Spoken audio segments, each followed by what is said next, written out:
Hey, c'est Kana et bienvenue dans 2 saisons en saison, la série dans laquelle je vous parle de mon avancée et de mes objectifs accomplis et à venir, avec à la fin une compilation de mes moments de vie, pour se souvenir de ceux qu'on finit par oublier. Aujourd'hui, on va parler de l'automne 2022, ou bien la saison qui a suivi le plus gros changement dans ma vie depuis mon retour des États-Unis. Mais avant de vous parler de tout ça, voici ce qui s'est passé dans la saison précédente.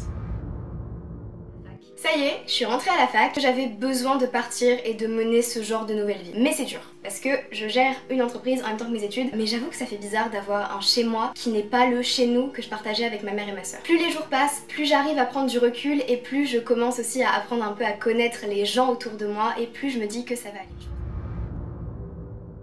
J'ai commencé cette saison dans le stress et l'euphorie qui ont amené mon début de ma première année à la fac et aussi mon aménagement dans mon premier appart. Du coup, pendant cette saison, j'ai eu l'occasion de m'habituer à cette nouvelle vie et elle me convient plutôt bien. Je m'étais fixé quelques objectifs, on va voir si j'ai réussi à les atteindre. Mes objectifs pour l'automne 2022 sont concrétiser le travail avec 2 de mes clients. J'ai fini le montage de la formation que j'ai créée avec l'un et le webinaire de l'autre et je suis très contente de mon avancée, même si pour le premier, c'est que le début du marathon parce que j'ai encore tout son lancement à faire. Finir l'accompagnement d'une autre cliente. Alors, j'ai pas fini l'accompagnement de cette cliente-là, de celle dont je parlais quand j'ai écrit cet objectif, parce qu'on a dû interrompre l'accompagnement pour des raisons qui lui sont propres, mais j'ai commencé et fini un accompagnement avec une autre cliente, donc j'estime que ça compte. Passer ma SNE. Alors, pour ceux qui savent pas ce que c'est le statut national de l'entrepreneur étudiant. Ça permet notamment d'avoir des réductions sur les taxes et aussi de pouvoir faire son stage dans sa propre entreprise, ce qui est très cool, surtout quand on doit gérer pas mal de trucs.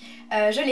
Donc ça c'est un truc de fait. Sortir au moins une vidéo par mois. Alors non, je pense que j'ai sorti 2 ou 3 vidéos maximum cette saison, mais en ce moment je suis en train de réorganiser un petit peu la manière dont j'ai envie de créer du contenu à l'avenir.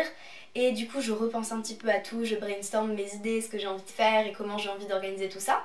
Et après je reviens probablement du coup avec un appartement tour qui est déjà tourné et que je sortirai quand je serai prête à le sortir d'une manière qui fait sens pour moi. Reprendre des heures de conduite. Je passe un examen pour passer en conduite supervisée lundi, là on est samedi, je passe dans 2 jours. Parce que j'ai pas envie du tout de retourner en conduite avec un moniteur, ça me donne envie de gerber, voilà, du coup on verra la saison prochaine comment ça aura évolué. Créer mon site web de base. Alors oui, je l'ai créé, mais je l'ai créé principalement pour avoir une vitrine pour passer ma SNE, et du coup ça a marché, mais le truc c'est que vraiment je l'ai créé à l'arrache sur Canva avec un délai d'1 semaine, et il est pas bon pour autre chose que pour une vitrine qui parle de moi plus que de mes clients, ce qui est pas du tout bon et pas du tout ce que je veux de mon futur site web. Vrai site web du coup, parce que là mon objectif c'était vraiment de créer un site web vitrine, et là j'ai envie d'en créer un vrai. C'est d'ailleurs le projet principal sur lequel je suis en train de travailler actuellement ce jour-ci en fait, et j'ai hâte de vous montrer le résultat quand ce sera fait. Le truc qui m'a redonné le coup de boost dont j'avais besoin pour recommencer à bosser sur un vrai site web, c'est un événement à laquelle j'ai eu la chance d'assister. Le séminaire d'Olivier Roland pour la réunion de blogueurs pro, je vous en avais déjà parlé de lui, c'est l'auteur d'un de mes livres préférés, tout le monde n'a pas eu la chance de rater ses études. Bref, je suis allée dans son séminaire avec mon père, j'ai rencontré des gens incroyablement inspirants, et en fait ça faisait longtemps que j'avais pas assisté à ce genre d'événement, mais ça m'a rappelé que c'est vraiment dans ce genre d'endroit que je me sens le mieux, le plus à l'aise, que j'ai l'impression d'être dans mon élément, et voilà, je suis jamais autant inspirée et motivée que à ce genre de moment. Ça m'a rappelé que c'est dans ce genre de milieu que je suis le mieux. Je le ressentais déjà quand j'y allais avant, mais là c'était encore plus fort et j'ai l'impression qu'à chaque fois c'est de plus en plus fort. Donc je vais tout faire pour un jour être invitée à parler sur scène dans ce genre d'événement et à terme les organiser. C'est un objectif qui me paraît encore un peu fou si je suis honnête, mais je suis motivée, donc j'estime que rien ne pourra m'arrêter. Je sais pas quand, je sais pas comment, mais j'y arriverai. Si vous voulez suivre mon aventure jusqu'au moment où j'y arriverai et plus loin, parce que je sais pas quels nouveaux objectifs j'aurai quand j'aurai réalisé ceux que j'ai actuellement, bah abonnez-vous, tout simplement.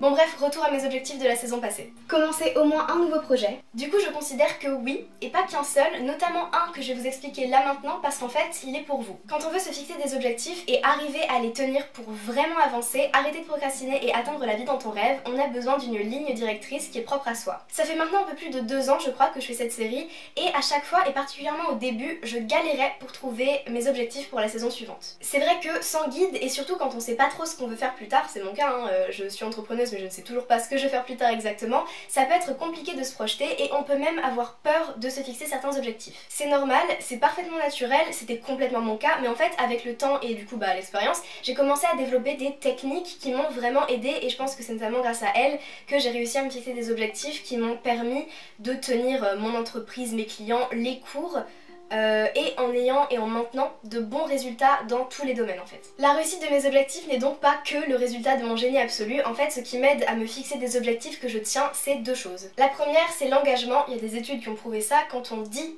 publiquement qu'on se fixe tel ou tel objectif, on a beaucoup plus de chances de le tenir. Moi, mon engagement forcément il vient de cette série. Pour vous, ça peut venir d'autres sources, par exemple vous pouvez le dire à vos proches, ou ça peut même venir de vous-même. Noter vos objectifs peut vraiment vous aider et ça augmente considérablement vos chances de les atteindre. L'autre truc qui peut aussi beaucoup vous aider, c'est de vous créer une sorte de ligne de guide, et c'est ce que récemment j'ai commencé à faire, puis je l'ai un peu plus concrétisé. Récemment, j'ai créé ce que j'appelle le goal planning de saison en saison pour fixer mes objectifs de saison en saison sans galérer au moment de les trouver et pour maximiser mes chances de les atteindre. Franchement, c'est tout con, mais ça a été game changer pour moi. Du coup, je me suis dit que si ça marchait pour moi, ça pourrait marcher pour vous, et j'ai décidé de vous le partager pour que vous puissiez en profiter vous aussi, donc je vais vous l'offrir tout simplement. Je vais vous expliquer comment le télécharger gratuitement et en moins de 5 minutes juste après, mais d'abord le voici. Donc c'est tout simple, mais ça a tout changé pour moi. Là, c'est la version normale à compléter pour toute saison, mais j'ai aussi créé une version spéciale hiver si vous préférez le design. Je vais vous faire une petite démonstration de comment l'utiliser avec mes objectifs du coup pour l'hiver 2022. En premier, on a la section mes priorités. Là, ne mettez que les trucs qui vous tiennent le plus à cœur, les choses qui vous feront vraiment avancer et un peu de fun aussi. Par exemple, pour moi, mes priorités sont créer mon site web,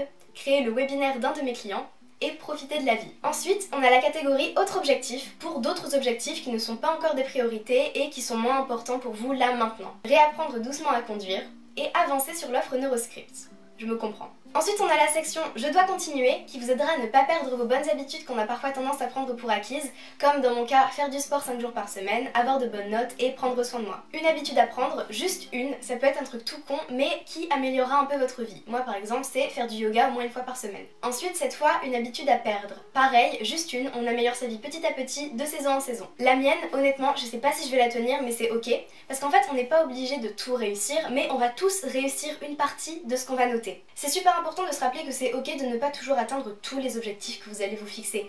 Par exemple, moi quand je fixe mes objectifs de saison en saison, vous avez remarqué qu'il y en a toujours un ou deux ou trois ou quatre que j'atteins pas parce qu'on n'est pas parfait, parce que des fois il y a des imprévus qui arrivent dans la vie aussi. Le but de ça, c'est pas de se battre avec soi-même et d'être parfait et de tout atteindre, non, c'est d'essayer. Franchement, je pense que si je devais me forcer à atteindre tous les objectifs que je me fixe, je me fixerais plus d'objectifs parce que ce serait trop de pression. Du coup voilà, n'oubliez pas, restez gentil avec vous-même, c'est ça la priorité. Du coup moi, mon habitude à perdre, que je n'arrive pas à perdre depuis des années, donc je sais pas si je vais réussir, mais au moins c'est acté, j'ai un engagement donc je vais essayer, c'est d'arrêter de me ronger les ongles. Je sais pas, non vous voyez pas avec le focus, mais je les ronge jusqu'au sang, là c'était encore pire parce que je sors de mes partiels. C'est dégueulasse, ça me saoule, j'aime pas, j'ai mal en plus parce que je me fais mal forcément. Donc ne serait-ce que de réussir à ne plus les ronger autant, ce serait bien. Ensuite, pour la dernière section de votre goal planning de saison en saison, vous allez noter une citation qui vous inspire. Une sorte de mantra en fait qui va vous aider, qui va vous guider vers l'atteinte du coup des objectifs que vous avez notés. Ça peut être n'importe quoi, juste un truc qui vous parle, un truc qui résonne avec vous. Moi par exemple, cette saison-là, ce sera Don't call it a dream, call it a plan. Et voilà, c'est cadeau, je vous offre ça, on va dire que c'est pour Noël. Vous pouvez le télécharger dès maintenant. C'est tout simple, cliquez sur le premier lien dans la description, ça va vous amener vers une page que j'ai créée moi-même comme toutes les autres. Quand vous y êtes, tapez votre adresse email et votre prénom. Ne vous inquiétez pas, j'ai pas besoin de plus d'infos que juste votre prénom et votre adresse email, et même si vous voulez mettre un faux prénom ou un pseudo, c'est pas grave, faites comme vous voulez. Ces informations là bien sûr ne quitteront pas ma base de données personnelle et vous pourrez les réutiliser autant que vous voulez pour télécharger les autres cadeaux que je vais vous offrir dans le futur. Je sais pas si certains d'entre vous s'en souviennent si vous étiez là à l'époque, mais c'est le même principe que quand je vous avais offert la checklist pour la valise d'une année d'échange ou le diapo pour convaincre vos parents. C'est vraiment exactement le même principe. Une fois que vous avez rempli votre email et votre prénom, vous allez recevoir un mail, et en fait dans ce mail il y aura le lien vers une page que j'ai encore une fois créée sur laquelle vous pourrez directement télécharger tous les PDF. Ça vous prendra pas plus de 5 minutes et c'est cadeau. N'hésitez pas du coup à faire le challenge de saison en saison, et si jamais vous voulez le partager sur Insta, n'hésitez pas en story, je vous reposterai, identifiez-moi, j'ai hâte de voir ce que vous allez faire, les objectifs que vous pouvez avoir aussi. Et si vous voulez pas le partager en story, n'hésitez pas à m'envoyer un message, je suis vraiment curieuse de ce que vous allez faire de ce que je vous offre. Et j'ai hâte d'avoir vos retours là-dessus, peut-être que ça va en aider quelques-uns et si c'est le cas je suis très contente. Bref, tout ça pour vous dire que cette saison c'était beaucoup d'adaptation après 2 ans passés à la maison. Et paradoxalement j'ai l'impression de faire plus de choses alors que j'ai moins de temps. Gérer la fac plus mon entreprise, c'est dur, je vais pas mentir, mais j'aurais pas voulu que ça se passe autrement. J'apprends des trucs, je mène des projets externes à l'entrepreneuriat et mine de rien ça me fait du bien de ne pas faire que ça. C'est toujours ma passion, c'est toujours ce que je veux faire plus tard, mais la vie étudiante c'est quand même vachement cool et je suis très contente d'avoir pris la décision de la vivre. D'ailleurs le dernier objectif pour mon automne 2022 était profiter du début de ma vie étudiante. Est-ce que j'ai réussi à l'accomplir? remplir, je vous laisse en juger en regardant mes moments de vie. J'espère que cette vidéo vous aura plu, merci encore de suivre cette série et de me suivre dans un peu toutes mes aventures. On se retrouve au printemps prochain pour savoir si j'ai réussi à atteindre mes objectifs et si vous avez réussi à atteindre les vôtres. Joyeux Noël, n'oubliez pas votre cadeau de ma part, premier lien dans la description et moi je vous dis à la prochaine.